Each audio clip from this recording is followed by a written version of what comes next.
kubanga abasuubuzi bano bonna abali wano n'abasigadde be bakiikiridde buli omujja kwesanga alina ebbanja yafunye looni mu banka okujjayo konteyina ye wali n'okwetereeza byalina okwasaganya bizinesi etambule. So kati gavumenti bwe bagamba nti abantu abamu egenda basonyiwa emisolo, criteria ki etegerekeke? Tuze tugibanja ne wano mu palamenti era nga twagamba Ministry of Finance mutubuulire be mwagala okusonyiwa era nga mugoberedde ki? Kuba kiba kitegeeza mugenda okusonyiwa era mikwano gyammwe oba kampuni zammwe abakola mu gavumenti abanene mwagala okwesonyiwa emisolo. Walina okubeerawo system ng'eri standard. Kuba kakati ne bano bagamba nti oba musobola okusonyiwa bali abamu bo bazza gwaki obutasonyiwa misolo gino. Ultimately ng'eggwanga ffe tulaba era tuze tudisikasinga nga tubyogerako n'eggulo n'awalala nga tugamba nti obuzibu bwe tulina ng'eggwanga twetaaga ssente empitirivu, amabanja tuyina mangi, tetugenda bugonjoola nga twongeza misolo nga twongera kunyigiriza bannayuganda kubanga already bizinesi zaabwe ziri mu kuyiika. Tulwanyise enguzi, awo tufiirwawo ssente empitirivu obutabalika obusukka mu 10 buli mwaka, over 10 trillion shillings. Inspectorate of Government bwe tutegeeza ezo zonna tuzifiirwa. Kati bw'oba osobola okutaasa ssente ezo, bannayuganda tujja banyigiriza nnyo na misolo mipya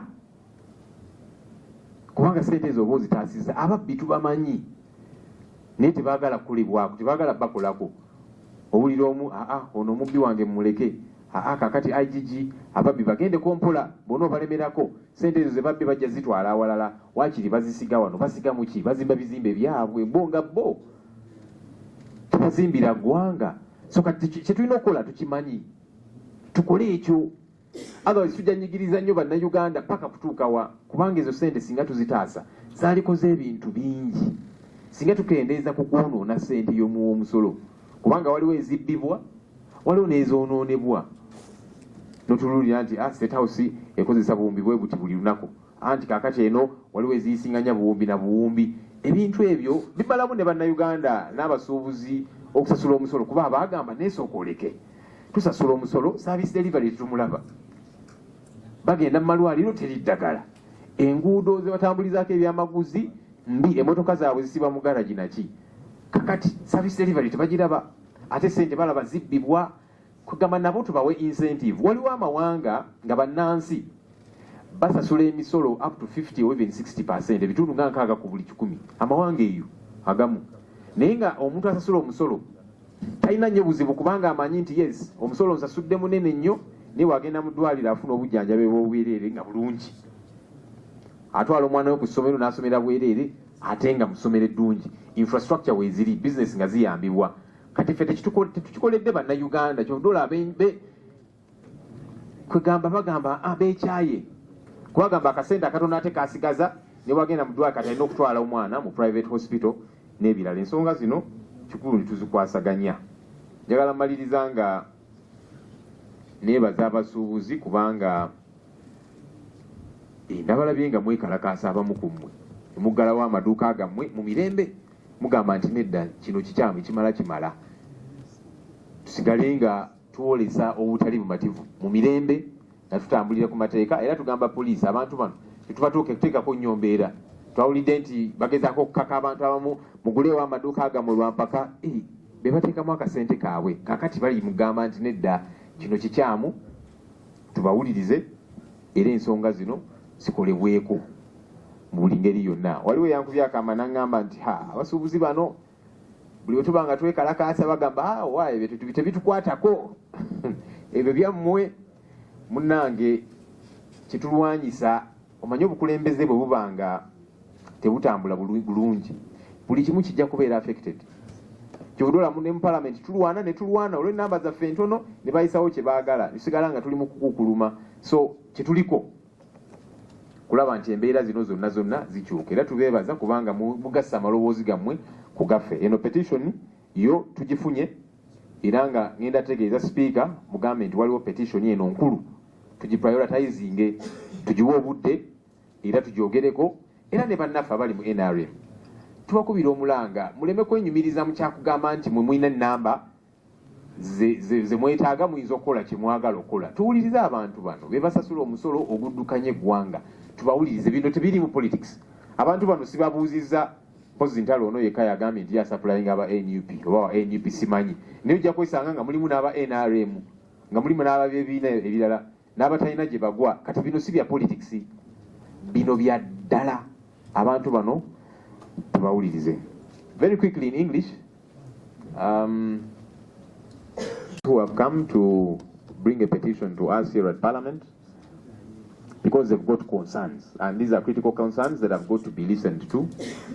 We are going to push through this petition with the leadership of Parliament, and generally our hope is that our colleagues on the other side will listen. Sometimes they pride themselves in the numbers that they do have, but it's not about politics. Yeah, these are critical issues that are affecting traders, and we must be able to listen to them every step of the way. They are raising critical concern. Foreigners that have saturated the market, they are doing, retail trade, hawking, and so on, and they're saying, but wait a minute, in other countries it does not happen. So they're out of business because their space is being occupied. And we are not saying foreigners should not come to our country, but we've got to regulate all of these different issues. We must be concerned about our local operators, our local business persons, not just focusing on the foreign investors. They come, we give them free land, we give them tax waivers, we of late are guaranteeing them money, as you're hearing, and if the local people are not cared for, it is wrong. There's no country that does that. I don't know why we do that. We must be different. We'd like to call on URA. Yes, you're doing all you can to hit your targets, but these people are saying they are not on the same page with you. This EFRI system, the electronic fiscal receipting and invoicing solution, they're saying they don't understand it. They are saying it is complicating matters for them. They've got to have smartphones, they've got to have internet, and all of these things. You see, one of the critical canons in tax collection, you've got to make it easy for people to pay taxes. When you make it hard, they will evade the taxes, they will not pay. So we are calling on URA, as much as you can, keep engaging these people, even if it means meeting them every week, because these are your partners, they are stakeholders. Give them attention. The other day I saw there was a meeting. I don't know how often those meetings happen. You can't meet them once in a blue moon and move, and you just want to enforce. Listen to them. They are raising these critical concerns. Address their concerns. That way you'll be on the same page. We keep hearing of people being exempted.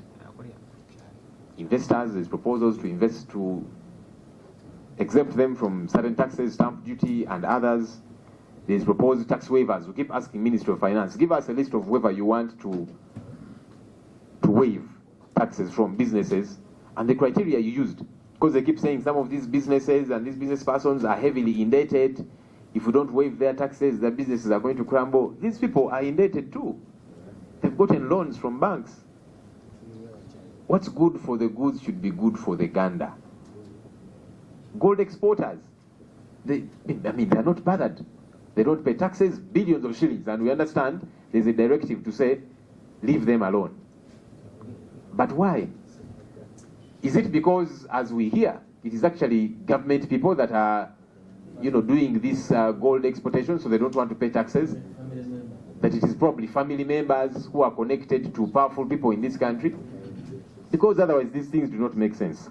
Ultimately, ladies and gentlemen, we need to, number one, fight corruption robustly, not just talking about it. We lose a lot of money to it, because now URA is struggling because it's got to avail money for service delivery and so on. That's why they will dig deeper and deeper and deeper with all these new taxes, with all these heavy, high-handed enforcements. But you see, as a country, if we fight corruption, to which we lose over 10 trillion shillings a year, and we save that money, will not be burdening Ugandan taxpayers further. So we know what to do to save money. Let's cut down the wastages. Sometimes you see wastage of untold proportion. Let's deal with these issues. That way will not be bothering and burdening the taxpayer a lot more with new taxes, with this and the other. simply because we need money. And they're also saying, look, we pay taxes, but we don't see value for this tax money. They go to government hospitals, there's no medicine, so they've got to now go to a private one and pay money. So they're paying taxes, the little that's left with them, they take it to a private school for your child, a private hospital, the roads are in bad shape. We need to fix these things. You know, there are countries where people pay up to 50 or even 60% of their income in tax. But they don't complain so much because there is service delivery. It's a different situation here, and that's why people are up in arms. They're saying, we pay our taxes, heavy taxes, but there's no service delivery. Why are we paying the taxes? Want to appreciate the traders who are out there protesting. Some have closed their shops and so on. It's your right to peacefully air out your concerns. And our hope is that police, as we have been hearing, they're trying to force people, going through some operatives, open your shops and so on. It's their right to air out their concerns peacefully and within the law. Finally, as we have said severally, a sinking boat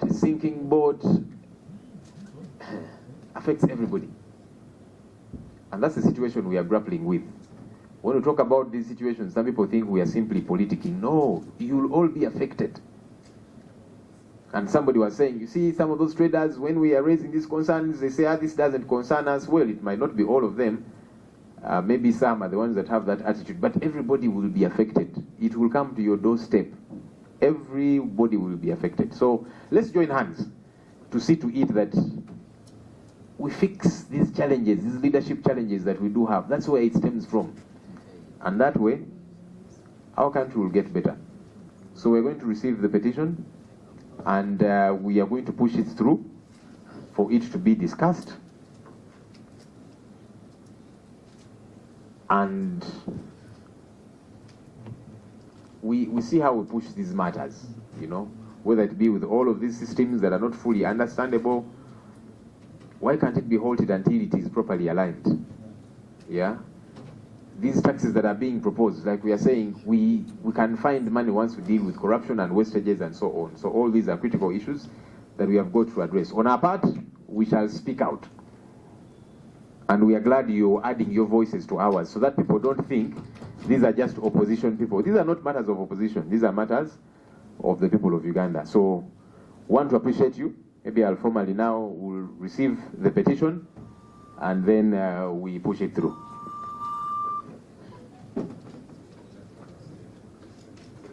Nancy, ate tobafuddeko. EFRIS, Electronic Fiscal Receipting and Invoicing Solution. Twagala okusaba URA. Abasuubuzi bano mukwatagane nnyo nabo. Juzi twalaba Commissioner General yajja okubasisinkana ng'agobawo ne bannamawulire. Era njagala kubeebaza mwagamba nti ate bannamawulire mugobawo baaki bitugenda okwogerako byakiyeekera bimenya amateeka babeerewo nga muteesa ku nsonga zino. Twagala okusaba URA. Bano ba stakeholders mu mirimu gye mukola mubatweetinge mubayise nga ba stakeholders mubasinkanenga obutaweera. Temukolayo meeting emu omwaka ne mugamba nti akiwedde nedda.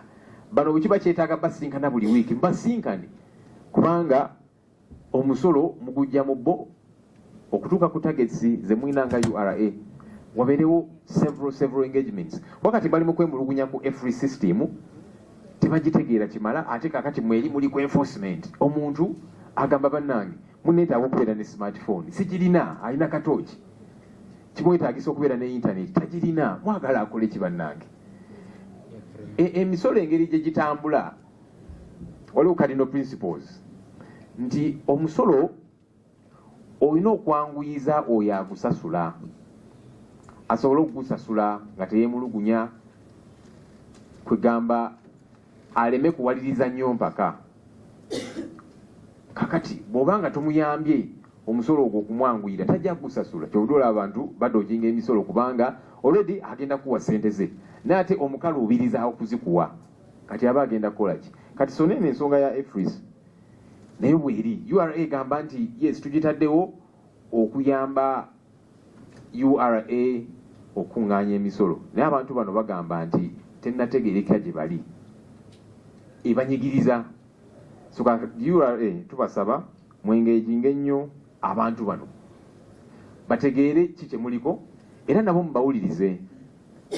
kubanga balina ensonga zaabwe baga sisitimu eno kino nakiri. Lwaki tetwagala kubawuliriza? Lwaki twagala kukozesa mukono ogw'ekyuma? Nedda, tubawulirize, tulongooseemu, kituyamba ate otambulira awamu as quick as I possibly can. Okusookera ddala tubeebaza kubanga muzze. Okujja kwammwe kiraga nti tulinamu essuubi oba oliawo okuyimusa amaloboozi gammwe, kubanga chairman bwe yatandise agamba nti bakonkonye ku nzigi nnyingi naye nga tezigguka. Ffe twagambye katuggule olwaffe tubawulirize. Muli banyiivu ate nga muli batuufu okunyiiga, kubanga ebibanyigiriza biyitirivu. So obunyiikaavu bwammwe ffe tubutegeera, era nga ensangi zino tuli basanyufu nti ng'abasuubuzi mutandise okutwegattako ku nsonga ezimu ze tuzze tulwanako nga tuziremerako, naye oluusi nga tulinga aboogera ffekka, abamu nga bagamba tuli mu politics. Naye ate nga munnange embeera embi buli omu eba egenda mukosa, buli omu just luba lunaku. Njera okutiizinga bannaffe bannamawulire, naye nali munnamawulire, nga mbagamba nti ekintu bwe kibanga kikyamu namwe kijja bayiikira ensangi zino babakuba emiggo olukula omulimu gwabwe ne babakubira ddala.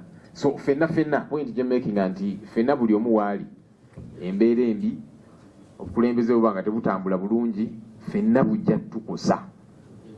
Wano mu parliament tulina ensonga ze tugenda ne twogerako, zino zi bills nakyo eziyita, tubeera ne zi minority reports zaffe, naye olwokubanga tuli batono ne kisigalawo ku record anti okay, minority report bagituwadde olunaku lw'eggulo twalonkinze wano alternative budget yaffe, anti ku record kweri, naye nga tebajja nagiteekako liiso.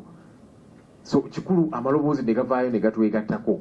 Ebimu ku ebyo bye tuli mu kuwakanya wano mu parliament kigenda maaso. Mwawulidde ku tax bills, baagala kwongera omusolo ku mafuta, ku siminti, construction materials, land transactions n'ebirala.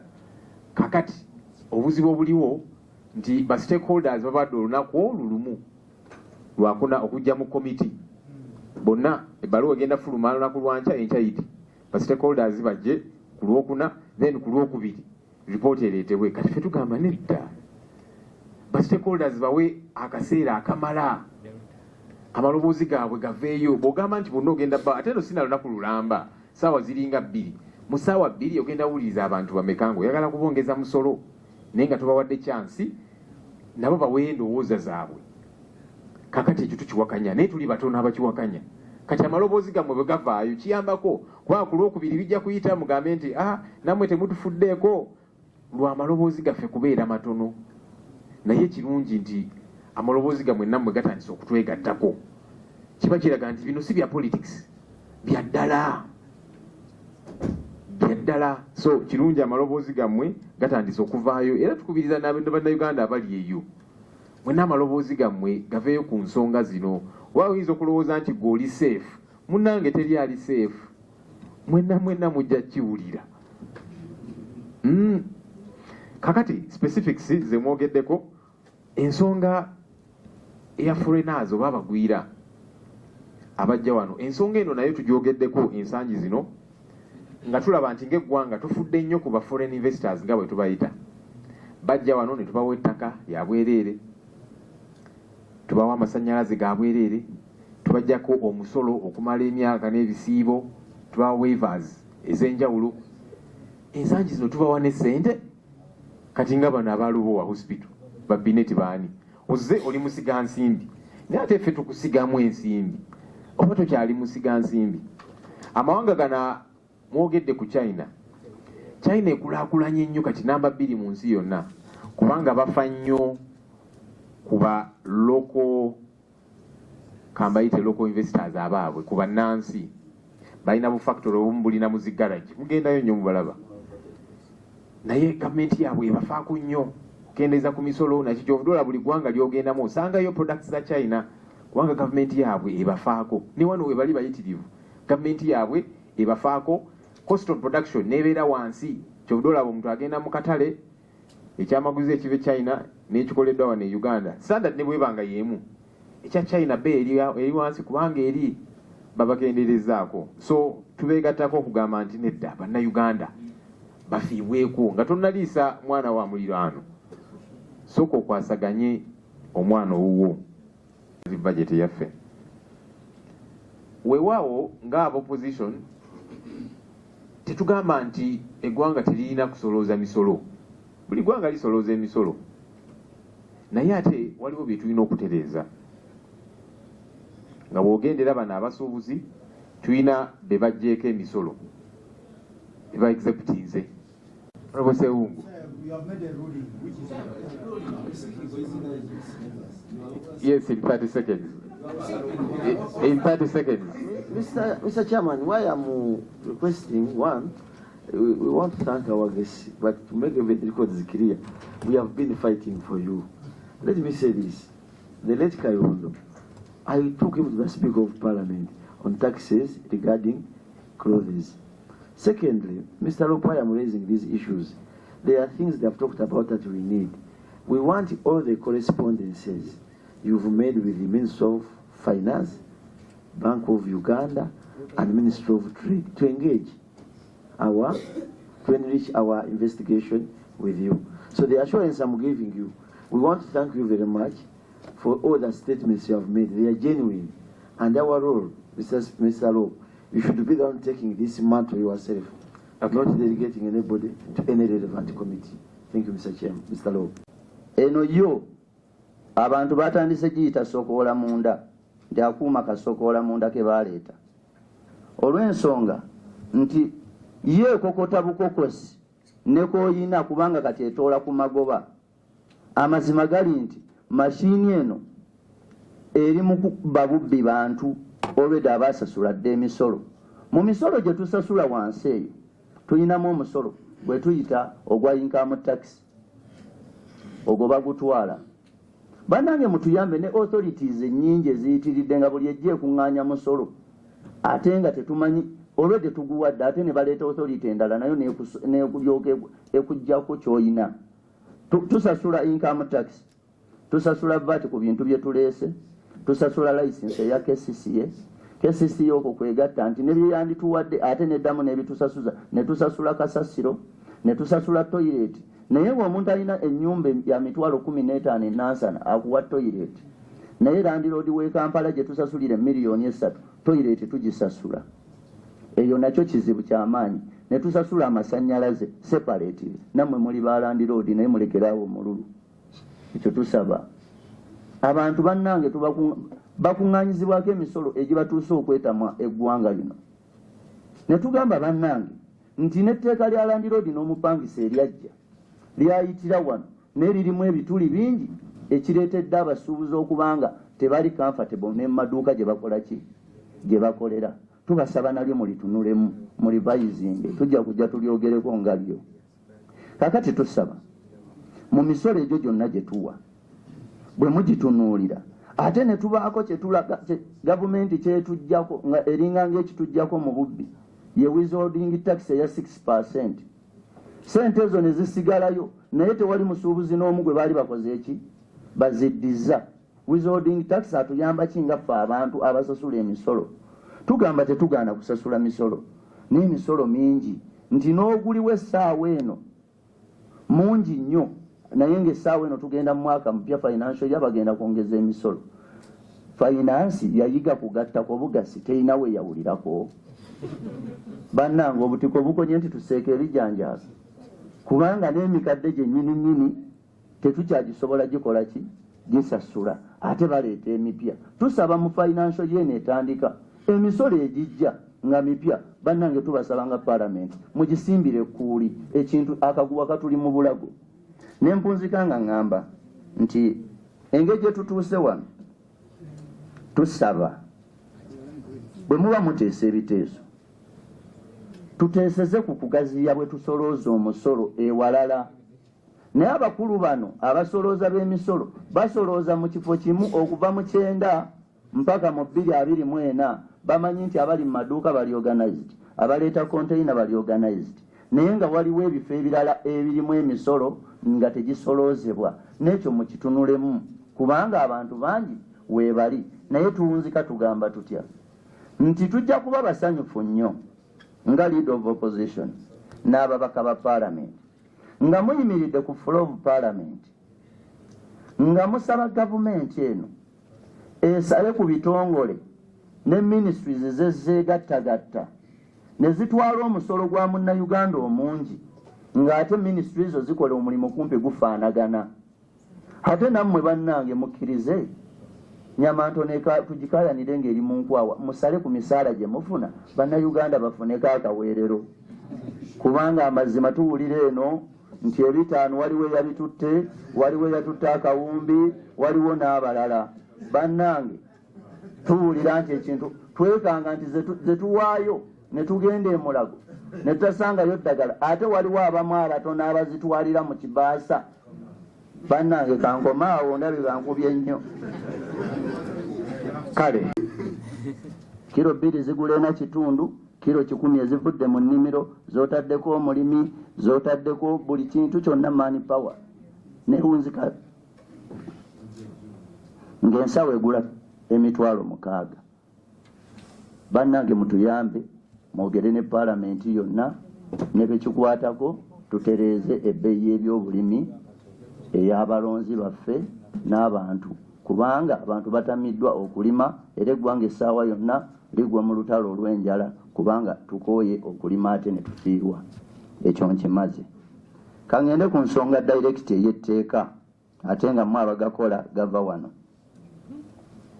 President Museveni agamba nti tukulaakulanye Bubu Bayi Uganda, build Uganda, era n'aleeta betuyita bamusiga nsimbi, naye ffe tugenza okizuula nga babaleeta nga bamusiga nsimbi ate bamusimbuliza nsimbi. Olw'ensonga nti bw'ogamba nti oleese investor wano ng'agenda ku investinga mu Uganda, n'okizuula nti eyajja okugatta omutindo ku bannayuganda ayina okukozesa factory ye egenda okukola ebintu ebyo ng'ayina obbirimira wano, ne n'ogenda okizuula ng'ate akimportingo kijje China.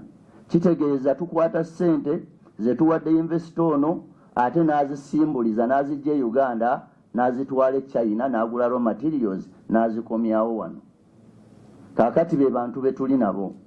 Tetuyina wano factories ze tumanyi ezikola raw materials nga zimujje ku bannayuganda, tugeze ku b'engoye. Tuyinamu Naitiru egula pamba Obwerwenzori. Mwami Nambeshe mu area zaabwe eri balimanga pamba, naye nkakasa bwe tukubuuza nti waliyo loole mmeka ezivaayo nga zijja kati essaawa eno olabika tewali n'emu evaayo. Kaakati be ba investor be tuyina, tetulwana na ba investors, naye investor bw'aba investor abeere investor. Essaawa eno twawandiikira Abachina nga tubategeeza ku nsonga ey'okumenya amateeka. Waliwo investment code eyakolebwa mu 2019 section 19 egamba nti investor yenna anajjanga okukolera wano ajja sigalanga mu factory alekewo chain of trade esobole okutambula. Bannayuganda tebasuubula ku mu China oba investor yenna kubanga abajjirawo olutindo lwabagatta naye kubanga yatunda ebintu okuva mu factory mpaka ku final consumer.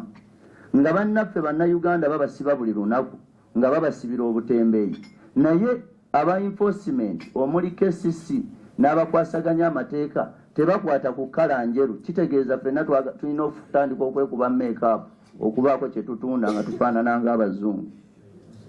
Kati sawa yakweyerusa kukwata mu kizigo kubanga abazungu bo oba bakala enjeru tebabakwatako, kubanga abatembeeyi aba Egyptian Abachina batambula mu kibuga nga batembeeya ebintu dduuka ku dduuka, naye nga munnayuganda kakwata akantu omulaba ku pick-up ya KCCA nga bamutwala luzira. Ensonga eyo tugiraba nti yakumenya tteeka ng'ate n'etteeka weeriri. Tuyina investment code endala section 23 egamba nti investor yenna anakyusanga license ye gye bamuwadde oba permit kwakolera n'akola omulimu omulala ajja kukwatibwanga basazeemu layisinsi ye bamwimpotinge n'omwimpotinga. Eryo tteeka weeriri. Abantu bano bajja bagambye nti bazze kukola byamasannyalaze, omusanga ali mu kukola bya bulimi nga alunda n'enkoko investor. Kakati bannanga amateeka agabatuuza wano nga mugakola ate ne gata enforcingibwa kukola mu butuufu bwago, kitegeeza paalamenti eba teriiwo.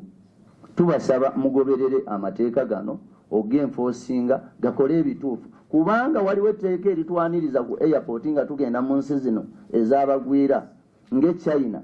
China oluyingira airport egamba ekintu kimu, titukwaniriza China naye nga gwe bw'oba toli munnansi tokkirizibwa kukola mulimu n'ogumu wano mu ggwanga. Ne wano e Uganda tulaba ne bw'otuuka ku airport bannayuganda babakuba enkokola ne baaniriza omuzungu. Bannange eggwanga nga tulikyaye nnyo. Ekyo nno kitunyigiriza, tusaba kikwatibweko. Kangende ku nsonga eya IFRIS. Ababaka ba Parliament nziramu okweyanjula nti nze Ntale Edward, chairperson yoteya Uganda. Nalebuzaako mpambyeko akazindaalo. Banaye basuubuzi banyiivu bakwate empola. Olwaleero lunaku lwaffe mwe mujja kunyumya kubaawe mbeera wano. Nga ngenda okutandika ku nsonga gye ngenda okwogerako, kansooka okwongereza ku nsonga y'ebyobulimi. Ababaka mwenna abasinga mukiikirira balimi kubanga muva mu byalo. Abali mu bibuga batono nnyo naye n'ab'omu bibuga balya mmere ya mu kyalo. Twewuunya nnyo okubanga ensigo kilo 2 eza kasooli zigula $4.4 ng'ozisimba, ate n'otuuka okutunda ensawo eya kilo 10 ng'ogitunda $1,000. Kanye ku president ku musolo guno naye ng'agijuliza ba revenue, ne tusinkana aba revenue ne batujuliza parliament. Tuyina omukisa nti tusanze ba councils bambi abasuubuzi betubeera nabo abatafaayo. Tusinkanye ba Honorable Sewungu betuwulira obuwulizi bo nga tebatunoonya wadde naffe tetubanoonya naye ffe tubatya. Mukyo kijja kuba kya bulyaza amaanyi okubasinkana ne mutujuliza omuntu omulala nga mmwe mwatukolera omusolo gutunyiga. Nze mu bigambo byange tewali ayinza tutaasa musolo gwa mirundi 5 gwe tuwa kati ku buli kintu n'ekitawa musolo okuggyako mmwe bwe tusinkanye abali mu Parliament. Mbasaba mugende muddeyo mutuule mututaasa omusolo abantu abalala tubateekako empingu ya bwereere. Mmwe mwabagamba batusoloze 18%, mmwe mubagambye batusoloze ettooke mu nnimiro, mmwe mubagambye batukwate mu kkubo tewali muntu mulala. Ekyokulabirako bw'osoma etteeka erikwatagana n'ebyaffe ebya agriculture tebiwa musolo, naye mbategeeza n'olwaleero nsiiba ngugulana n'abasirikale ne State Council yabiyingiramu. Revenue erina abantu n'abatali mu uniform bakwata eddagala n'ensigo. N'olwekyo tewali kiyinza tutaasa kubanga obwedda twogera wano nga mwenna mwayuya mwagala mmere. Singa tunaava mu busuubuzi bw'ebikola ku kulya, singa tunaava mu busuubuzi obukola ku bisolo, mujja kwayuya wiiki nnamba. Mmwe ekyokulabirako mu kitunuulire wano, COVID ngazze ffeffekka abasigala bakola kubanga wadde mwali basibe mwalina okulya. N'olwekyo mutunuulire ebyobulimi ng'ekintu ekikulu. Ekirala nsaba munoonyereze nnyo ku ssente ze mussa mu agriculture ezitakola ze tutalaba. Mpandiikidde abantu amabaluwa mangi ba commissioner ne minister nga tubasaba waakiri tutuleyininge ba farmer, waakiri tutuleyininge ba agro dealers. Ssente ze muyisa mu agriculture ddirwe mwanoonyereza okulekeza embuzi bilioni 15 ze mwalekedde awo. Embuzi twazigula simanyi egindi za bilioni 15 ne zifa enkeera ne mukirekawo ate ze mugaba ez'ensigo ezitatuuka zo ziruliddawa. N'ekyokubiri nze nga bwe mbasanze mufube nnyo okutegeeza Ministry ya Agriculture eyagazisa abantu ba wano okutandika okukola ensigo eza wano. lwaki mufubye ennyo okwagaziza ensigo eziva ebweru ne muziwaana ng'oli bw'asimba kasoli avudde ebweru olwaleero taddamu kumusimba? Eyo enkola y'abazungu yakufiriza Abafirika, kyova olaba n'enkoko enzungu wano eggi terikyayalula, bwe tulyaluza nga mutugamba nti ffu. Enkola eyo yavaawa ng'obwa wano Obuganda temukyabunyega ng'ate ke kasinga n'ebbeeyi. N'olwekyo mu byonna olukiiko luno luddemu luyite ab'ebyobulimi batulage ki ekiyinza okukolebwa Uganda okugitaasa. N'ekisembayo, Uganda ebintu byerima ne byerunda mu mawanga g'ebweru bitunda nnyo. Era omwezi oguwedde nasisinkana omwami atunda amatooke n'ebijanjaalo ebibisi mu Amerika, muganda wa wano. Ministry lwaki ekotoggera nnyo abantu abatwala ebintu by'ebyobulimi ebweru kwogatta n'enkiiko ezitera okubeera ettaka buli mwaka? Lwaki mwe bammemba ba paalamenti mmwe mubeera mu nkiiko zaffe ez'ebyobulimi ze batuyitamu nga na za bwerere bazisasudde? Mwebale nnyo, mwebale. Mwena abali wano tinjagala muleke ligasi. Lwaki njogera bwentyo? Twafuna challenge mu 2009-2010 mwembe gwa Ssebaggala n'omukyala ali town kiraka wa Kampala Kijambo. Baatuleetera trading license yali ya milioni ya sente ebiseera ebyo ng'esookerwako. Twaleeta petition naye twagikwasa mukulu Lukwago. Yafuna omukisa n'akuyega babaka banne abaalimu ebiseera ebyo 2009-2010.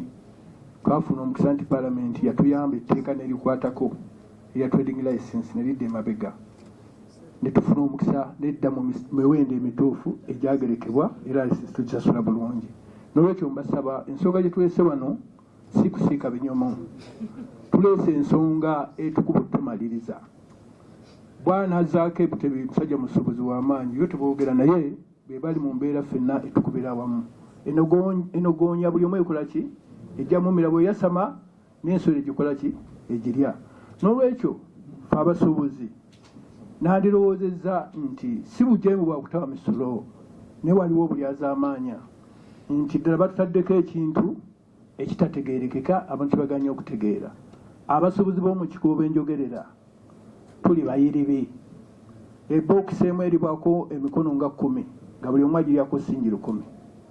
Naye olwaleero ndabira ddala nti abantu bagenda kufuluma bizinesi bagenda ate batandise dda. Tetwagala butasasula naye bantu bagamba nti bwe kiba kisooka nti gavumenti enyonya ssente etugerekere bugerekesi mwaka oba okusiza bizinesi y'omuntu nga licensi bwakula nti omwaka oba omaze okusasula era omuntu aba ategeka nti jja kusasula licensi yange aba akimanyi. Oba mwezi bagamba nti singa sitooka gy'olina ojja sasula edduuka yo emiliyoni 2 omwezi oba omwaka. Ekintu ekyo kijja tutwanguyira okutegeera kubanga ne vaati asasulwa kati abantu baali mumutegeera basasula buki? Busasuzi. Tetwagala ffe ebintu byatuleetera mutusaasire mu abayivu. Ekyomukisa omulungi mwe musomera emyaka ng'eno ekintu n'osobola okitegeera. Naye nze gw'okireetera omusuubuzi lwaki oyagala nkitegeerere mu myezi 2 kakati gw'osomera myaka 4 mubitunuulire bali mubitegere bulungi.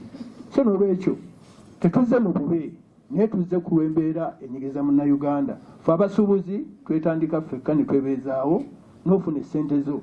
Naye olwaleero omuntu alyawa ssente ng'awa omusolo omuntu bw'ayavuwala tebamunyonya ki ekyamujja mu bizinesi. Naye bw'omala okufuna ng'otandise omulimu gwo ng'abawoza bakoze eki? Bazze. N'olwekyo nkubira omulanga ssebo lutwa wa leadership position. Tuli bawulize eri gavumenti yaffe, tuli bawulize eri bonna gwe kikwatako, naye tusobole okubeerawo ffenna tweyagale mu ggwanga. Uganda tegwawo nkya n'abana balikola ebyabwe naye akaseera kano ffe tukyali abalamu asobola okwerwanirira. Mutuyambe ekigambo kya e-receipt eremye okutegeerekeka. Waliwo n'omusuubuzi ayabuuza ti e-receipt bagiwola ng'abuuza komisona gye nazze mu kikubo. Yamubuuza e-receipt bagiwola nga tekitegeera. N'olwekyo batuyambe bagonze mu ekyo mugende mugikwateko. Mwekuyege mu paalamenti kubanga mulina abantu bammwe mu bizinesi n'abaana bammwe naye mugende mugikwateko. Tufa tuggwawo abantu bagwerawo ddala bane mbabuulira. Otuuka mu kizimbe ng'otunula eringola teri muntu agula bali ku WhatsApp ku masimu bali counter tewali wadde ntyo nga n'omusolo zaakulize kati mu kikuubo omusajja ayimirira ku geeti ne mundu oli omuntu nakusaba omwana w'eggaali ayitise ku mutwe bokisi za sabbuuni kati ebiseera bigenda kudda abaana kumula go back to school omwana akutta akavera kali mu bitabo student nga baleeta kalisiiti aguse wakulubalaza nga wagezi n'agula ebintu mubitunuulire mudde mu bigere byaffe mukulu kalwanga obadde mu bizinensi ebbanga ddene nkumanyi era nkutegeera bulungi ssebo zaake taata musinawo musayi musuubuzi honalibo nsibange mulya ku peyi nolwekyo mutuyambe so sebo toyanza wano namwe bamemba of parliament bennyini temubigula kubanga tebinnatuuka ku world standard. Ate bwe twali tucomplaininga ku basajja abo okujja mu katale, by then eyali minister of trade yatugamba nti Uganda is a free trade area, tewaliiwo tteeka ligaana muntu kusuubula kyakola ki kyayagala. Lwaki kati ffe bannansi batugamba nti kati tulina okutunda ebyaba China ate nga nabo bennyini tebabyagala bikozesa waabwe? Kubanga nze nina benguza bangi, bw'ajja n'agamba n'omugamba Uganda agamba eyo sinnaba nja gitwala mu kyalo, eno nzimba nnyumba yange. Kaakati tetuganye kusasula musolo, tetulwanyisa policies za government, naye tubadde tusaba gavumenti egonzeemu engeri omusuubuzi gy'asasula omusolo kibeere optional. If you're okay with paying at the 15% at importation, which is actually the VAT they want, the extra VAT they want, tuzisasule mulundi gumu ffe tusobole okubala ebintu byaffe nga tetutya tetugamba tubonaabona. Ekyokubiri, nkiikirira abantu wenkiikirira waliwo abantu ab'enjawulo.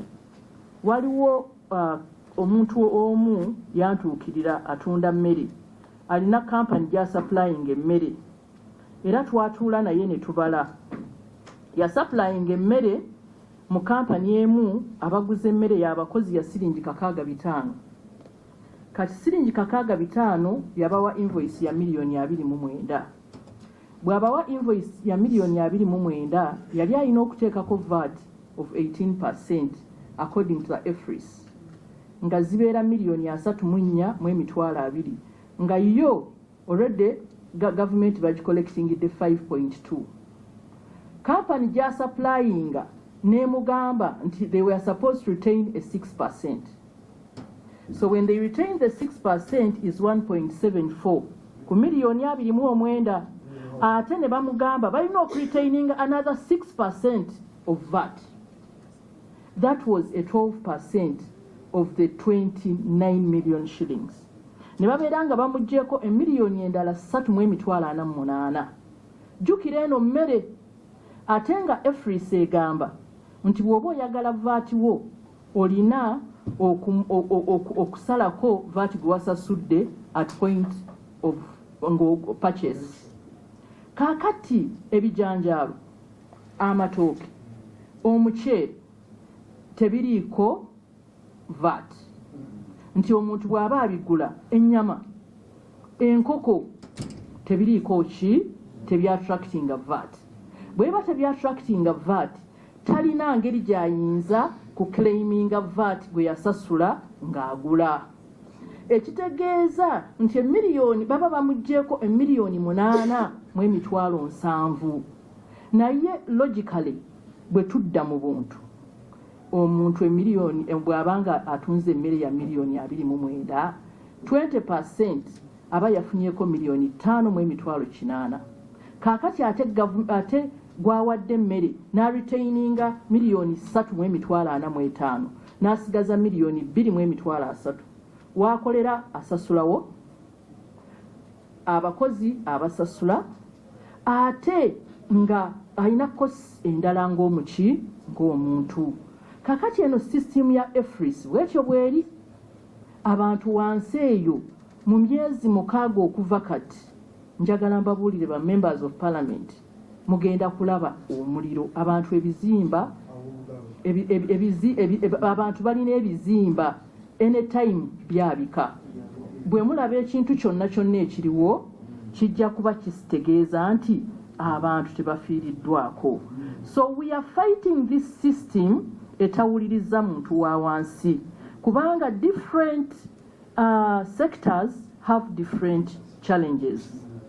Therefore, let the policy makers come down and listen to sector by sector as they implement the EFRIS. I submit. Sebo nange nja kusaba okkirize nkozese Oluganda olw'abantu b'enkiikirira ab'e kyamazima tutunda byakuzimbisa ebikola okumaliriza ennyumba nga ffe twasooka okukosebwa mu kintu kino nti gavumenti yaleeta abachina abakola factory ne bawa monopoly. Bwe baali batandika okujja wano bajja ne bakola engogo ne bakola tayiro ne bajja mu katale. Bwe bajja mu katale nti baagaana okubeera ne chain. Bw'ogenda mu factory ogulayo box ya tayiro emitwalo 2,300.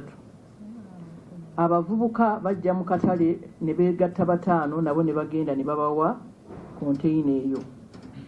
Ne factory yennyini nnyini nejja mu katale ng'eggulawo amaduuka ag'enjawulo nabo ne bateeka mu tayiro ezo. Kaakati bwe bamala gw'omusuubuzi omu ali registered ne bagamba nti baagala EFRIS. Naye nga nze bwe ndeeta tayiro omuntu anjiribako n'enfunako ensingi 1,500 ku bokisi. Ze siringi 600 nga mu 8 square meter.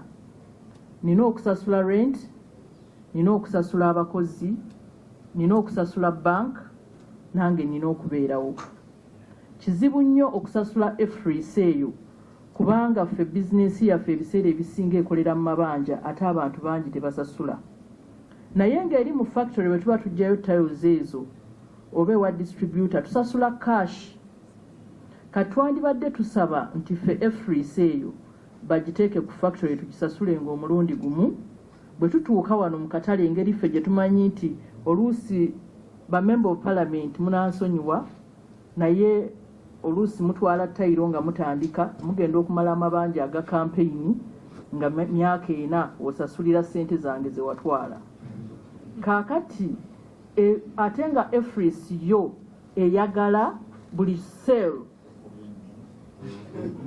sale ebeera cash nti gwe bw'oba owoze yo EFRIS tekola ki tewola. Before that baali bataddewo omusolo nga bataddewo 15% domestic VAT of the 18%. Twali tugusasula at point of importation era twali tetulina buzibu. Ffe ne tujja mu katale ffe abamanyi nti tetusobola kuddamu kusololeza gavumenti VAT twali tugiwa VAT eyo omulundi gumu. Kati ffe ng'aba hardware tusaba bwe babanga bawulira ssente ze tubawa tezimala ako ka 15% tukasasulenga of the 18% tukasasula omulundi gumu baleme kujja ku inconvenience nga ba clients baffe. Ekyokubiri nkozesa Oluganda kubanga abantu b'enkulembera wansi tewali buzibu. They are totally uneducated. Point gye njagala okwongerezaako ku ya mukama wange gwe nakkiriza okutambula naye eya system ya EFRIS. Abantu betukulembera downtown statistically 92% tebasoma. Some of them tebamanyi na kunyiga simu, amanyi ku receivinga nga nze bwe nsobola okulya mukadde wange simu yo kumukubira obukubizi tasobola kukubira okujjako nga gwe mukubidde na receiving. So system eno gye baleeta tejja kusoboka downtown olw'ensonga ezo ezikuweereddwa n'eyo emu ku zo. Population yaffe esinga downtown ebintu by'okusoma ebyo ebya gadgets bingi tebabitegeera. Number 2, eri expensive. Bwe twakoze analysis downtown twagenza okukiraba nga edduuka ekituufu bw'obanga okoze bulungi weetaagamu omuntu omu okatinga expenses zonna. Naye kiba kineetaagisa nze ate okwemployinga omuntu omulala ate agenda okuntwalako salary. Ate olwedde omaze okunyunyunta nga URA ate era oli mu kunfosinga okugezaako okwemployinga omuntu ali expert okunkozeseza system eno. Number 3, mu kikuubo wabeera congested nnyo.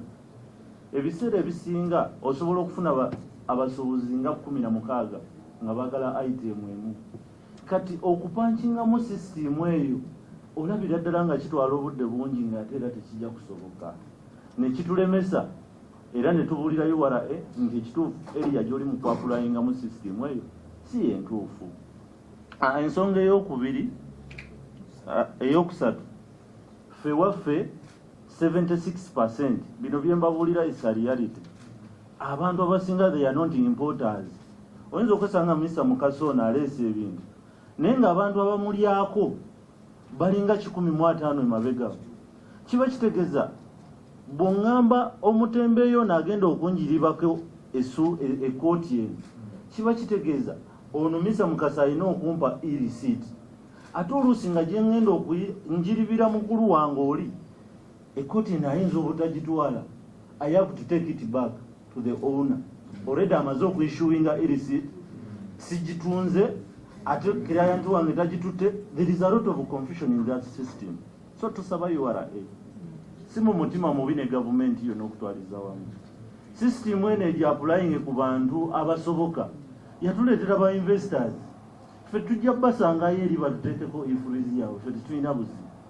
Ate ekisemberayo ddala kibi nnyo mu nsi yo okubeera ng'omuntu ayagala n'okutunula mu sefuliya y'emmere ky'oliisizeeka. Eno system egezaako okulaba ne kaswiti kengenda okutwalira omwana ewange nga nzirayo. It is for sure unfair. Maama wange 2,000 zemuweereza ku simu nazo oyagale omale okuzitegeera nti ngenda zimuweereza. It is unfair for sure. Therefore, nsaba leader of opposition n'abakulu mwenna abaliwa ku lw'obulumi bw'abasuubuzi naffe amaziga agagala otuva maaso. Ffe tetwasoma bye mwasoma. Ffe tetukyasobola kujja mu paalamenti kukiikirira abantu b'Erwengo. Wabula kye nnina okukola kiri ye bizinensi yange okuyimirizawo famire yange. Yeetoloddeko abantu ekitone nnyo baba 20. So ogenda okwesanga nga tukyalina na kapasite esobola kugula saati mpya emyezi 4. Kyokka ng'abantu abasinga bamanyi nti downtown tuli basuubuzi, tuli bagagga. Therefore tubasaba ffenna ng'olina kitaawo, olina maamawo, olina ssengawo, alina okulya, olina omulabirira, mutuyambe bannaye mu downtown tuli mu kufa.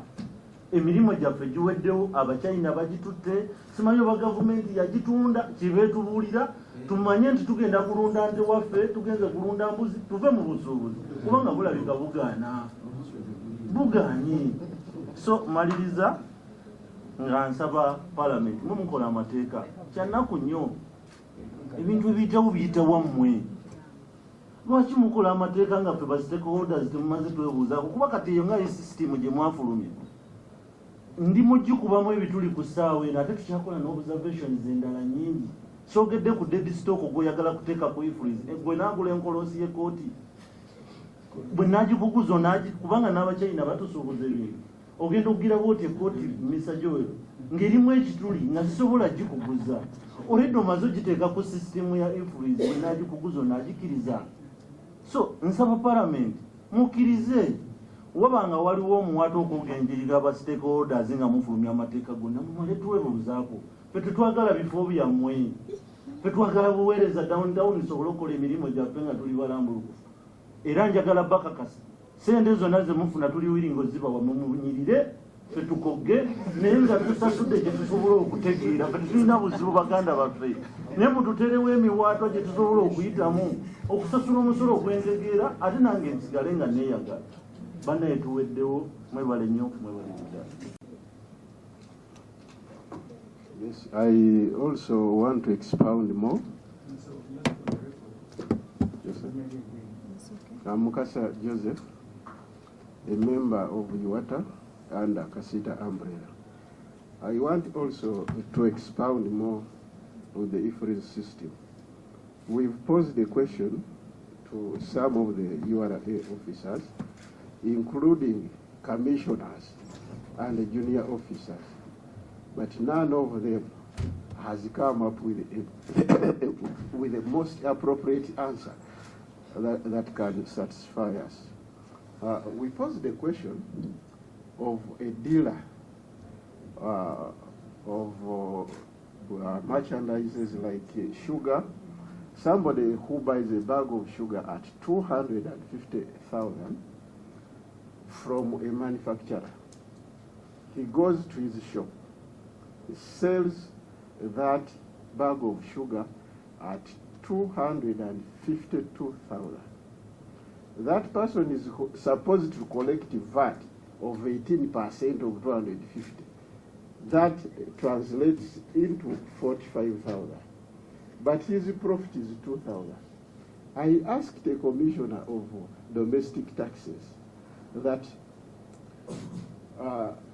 since VAT means value added tax, we need to know the value that has been added to this item that is already in my shop, so that I can also charge the same VAT from the person I'm selling to.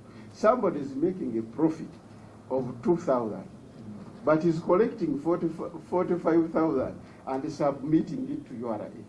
Now, the profit of 2,000 that has been made by this trader will be taxed income tax after a year of 30%. This means the 2,000 this gentleman made will be taxed 300 and no, 18% of 2,000 is 3,600. That's the tax they are going to impose on that, on the profit he made. Now, if this same person sells 2 bags of sugar, it will automatically mean that if it is consistent and he sells these 2 bags of sugar for a full year, this will imply that he has made 180 million in sales. Now, it means he or she automatically qualifies to be eligible for VAT payment. So he will be enrolled on the register for to pay VAT. Now, look at a scenario where somebody, because he's making sales of 180 million, being registered for VAT and put on IFRS. What sort of business is this? Can any business survive this? Recently, I went to a certain restaurant in Kororo. There is a gentleman I wanted to meet. You see, some of these people are so detached from reality. I went to a restaurant. I took a bottle of water. The other gentleman took a glass of passion fruits. We were charged a VAT of 2,250 because the glass of water was at 4,000, and this glass of passion fruits was 12,000. That makes a VAT of 2,250. You can get the same drinks downtown at the VAT I paid for these 2 items. I don't think this is beyond taxation. Now let's go to imports. I'm an importer. When I import goods, I pay VAT of 18%. After paying VAT of 18%, URA expects me to go and sell my goods and again charge VAT from the person I'm selling these goods of 18%. After collecting this VAT, the balance between VAT in, the VAT I put in when I was importing, and the VAT out that I collected from these people I'm selling my goods to. Now they find a difference. If I collect more VAT than I put in, I'm the one supposed to pay back to refund URA. Now here is the scenario.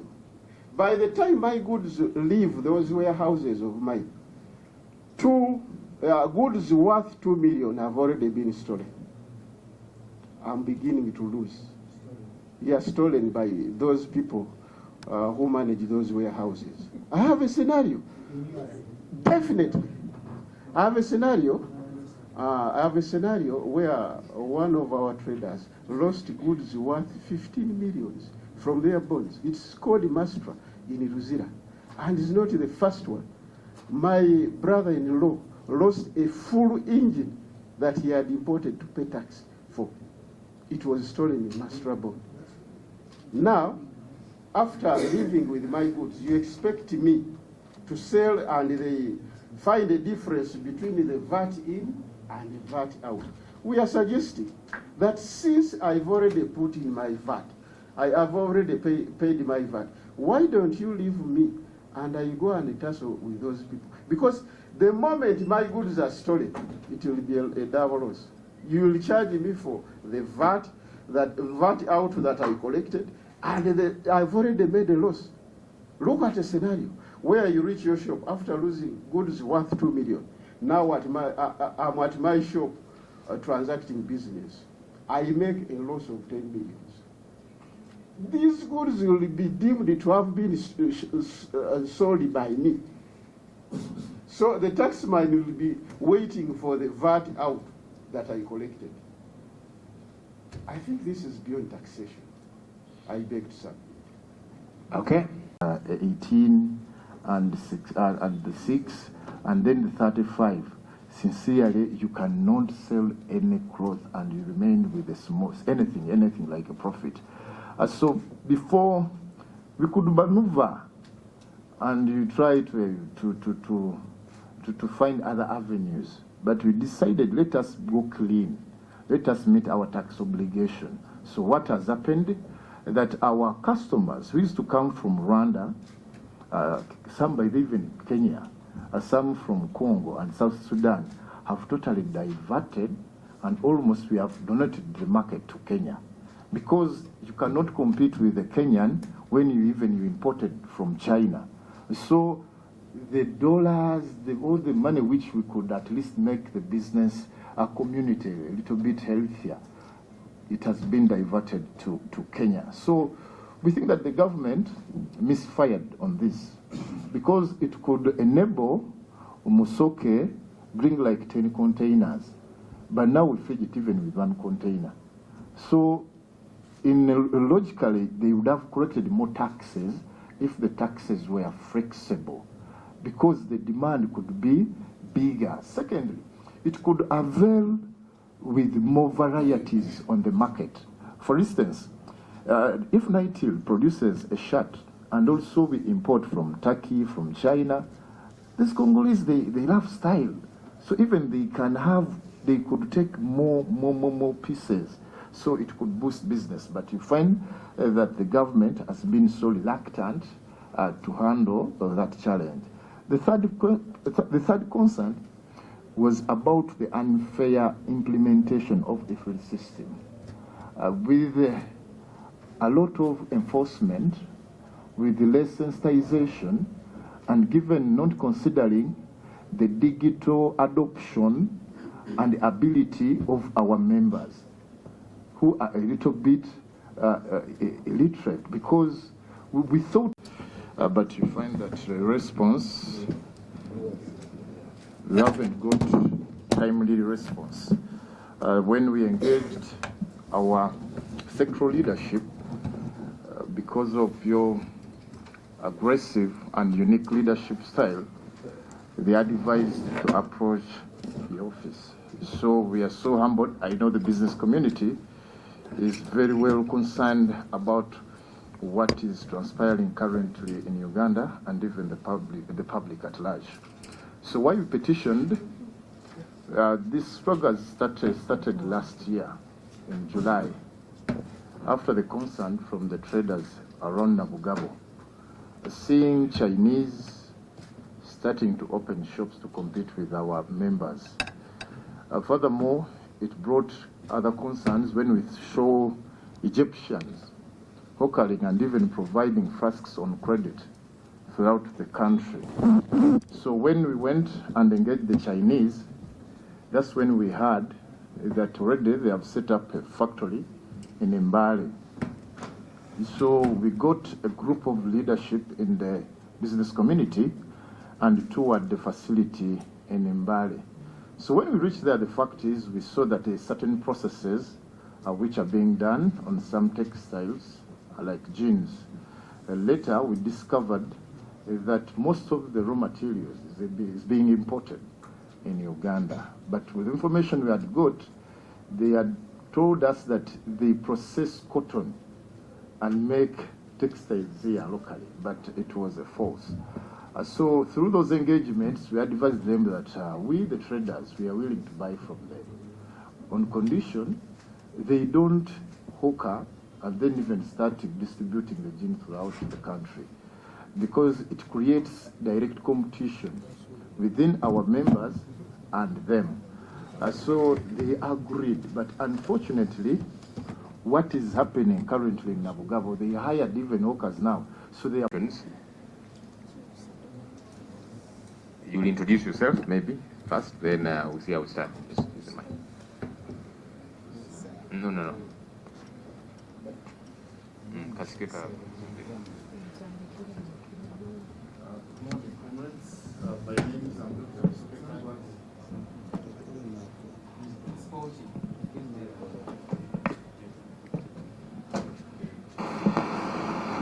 Good morning, comrades.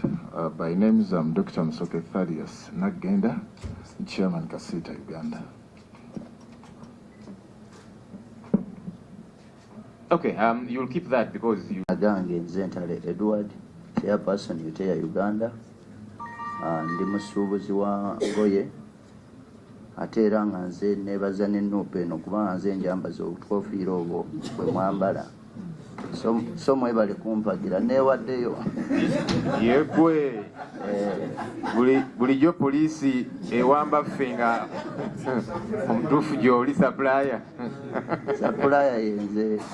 Tolina musango gw'omenya okwasaganya ensonga ezo z'okwasaganya. Can I get an update? Okay. So United kigambo THIER kitegeeza United Arcaders Traders Entrepreneurs Association Uganda.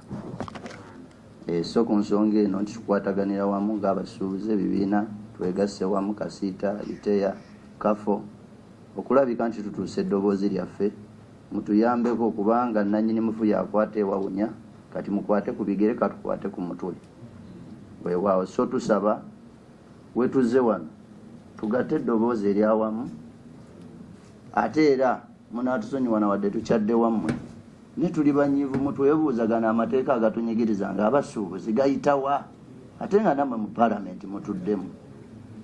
So awe wattabula kubanga kati tulwana na policies ezitukuba nga zitwavuwaza nga bannayuganda ate nga nammwe zibatwalira mu kubanga kati naffe tulwana waakiri basale ku musaala gwammwe tuwone ekibambulira ky'omusolo gwe batuleega.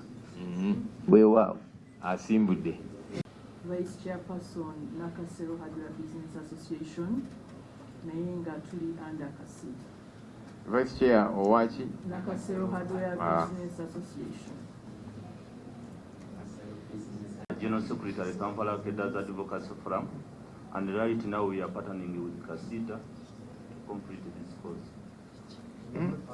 Mukasa Joseph okuva mu Kasita naye nga twegattira muli wateera ekibiina ekikolebwa mu bane eddoboozi terivuddeyo mu Mukasa Joseph nga ono ekiyamaani wange mu batunda engoye eziwedde okutunga nga tuli mu umbrella ya Kasita. Chairman w'abatunda engoye entunge. Abatume ba? Engoye entunge. Engoye entunge, okay. Nabugabo. Finished goods. Yabujukiza. Kale. Thank you, Lord. I'm Richard David Kalwanga, Member of Parliament for Suju Constituency. I'm a CPA representative and an ex-official on this shadow cabinet. Dr. Francis is my name, representing the people of Michigan Thank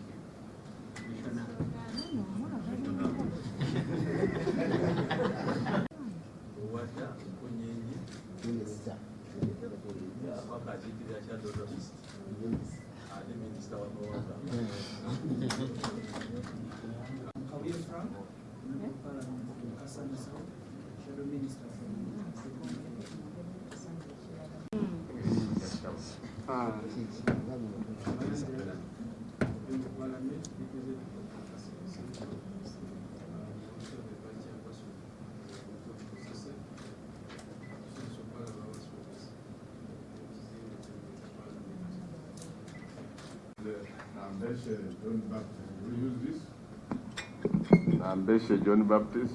I represent Manjia in the disaster-prone district of Ududa. You have heard of landslides. I'm the chief opposition whip. You are welcome.